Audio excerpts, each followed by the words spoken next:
जय श्री कृष्ण दोस्तों, इस वीडियो के अंत में एक कहानी के माध्यम से समझाया गया है कि हमारे जीवन में रिश्तों का क्या महत्व है।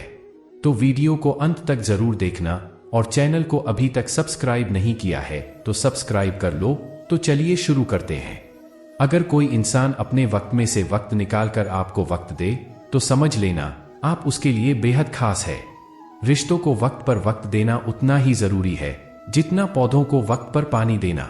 किसी को वक्त दो तो ऐसे दो कि आपके साथ बिताया हर लम्हा उनके चेहरे पर प्यारी सी मुस्कान ले आए। जहां पर इंसान को हर बार परखना शुरू कर दिया जाए वहां रिश्तों में दरारें आने लगती है।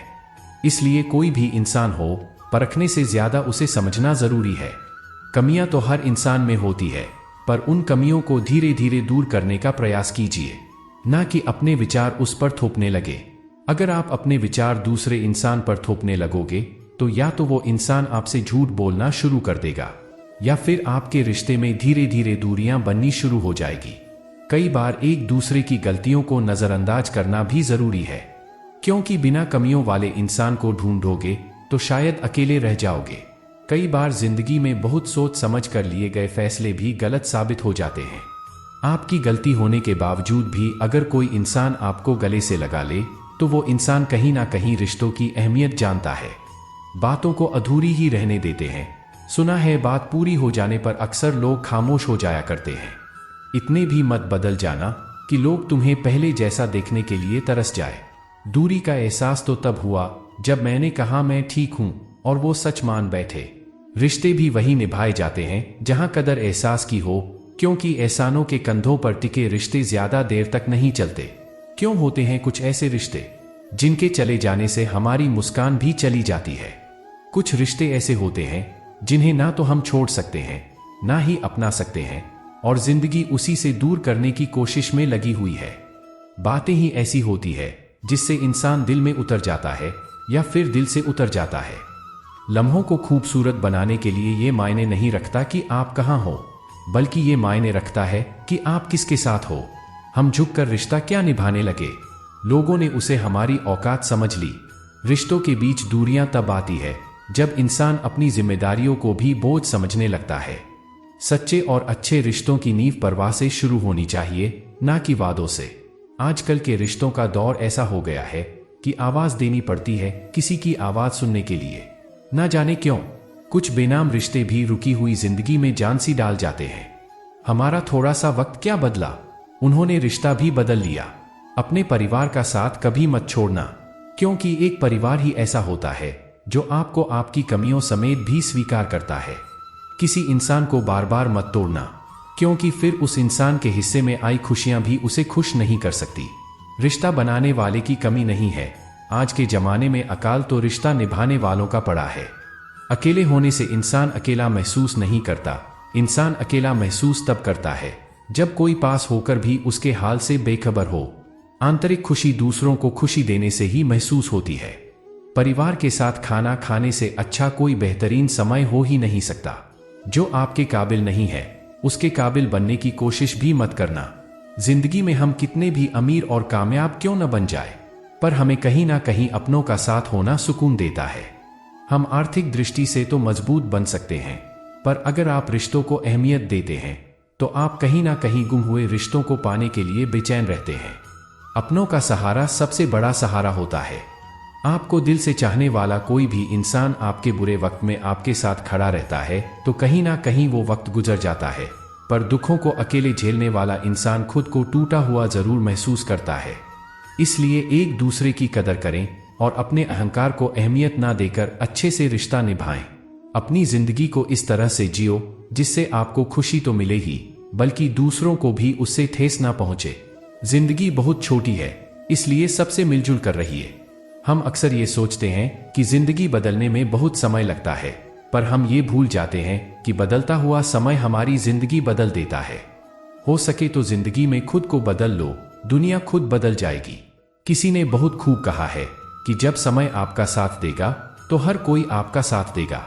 जिंदगी को सही तरीके से जीने के लिए कुछ बातों को भूलना ही बेहतर है।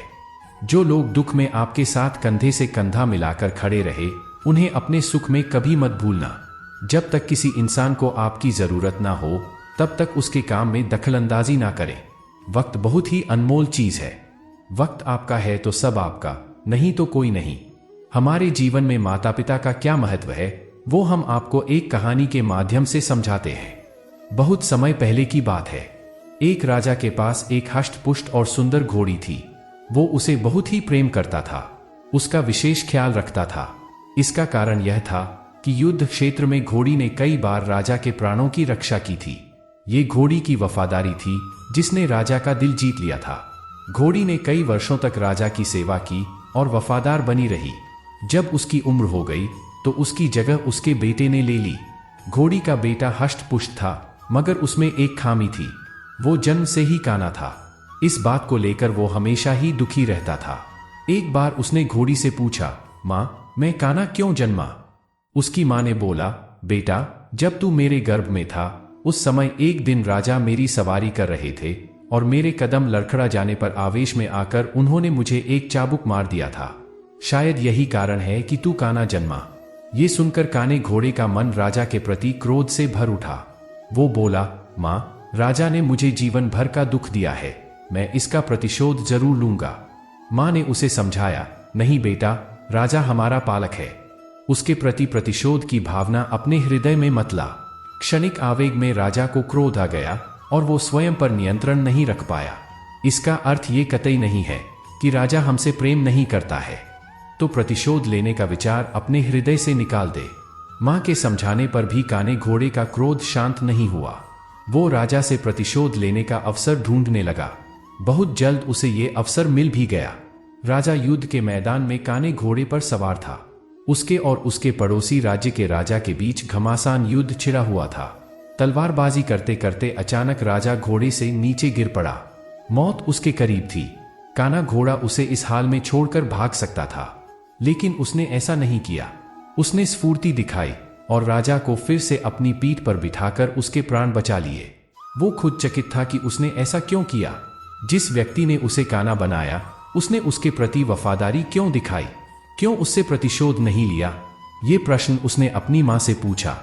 वो मुस्कुराते हुए बोली, तू आखिर बेटा किसका है? मेरा ना? मेरी छत्रछाया में तू पला बड़ा है। जो संस्कार मैंने तुझे दिए हैं वो तेरी रग रग में बस गए हैं। उन संस्कारों के विपरीत तू जा ही नहीं सकता। वफादारी तेरे खून में है बेटा, तू वफादार ही रहेगा।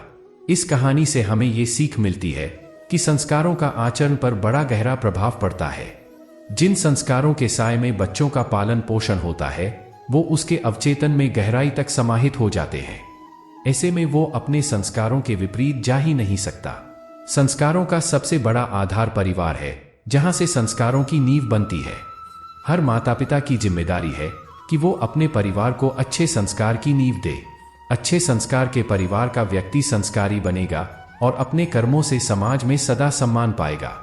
दोस्तों, हम आशा करते हैं कि इस वीडियो से आपने कुछ सीखा होगा। अगर आपको वीडियो पसंद आई हो तो वीडियो को लाइक करें, चैनल पर नए हो तो चैनल को सब्सक्राइब करें और बेल आइकन को प्रेस करना ना भूलें। तो मिलते हैं एक ऐसी नई वीडियो के साथ, तब तक अपना ख्याल रखें। जय श्री कृष्ण।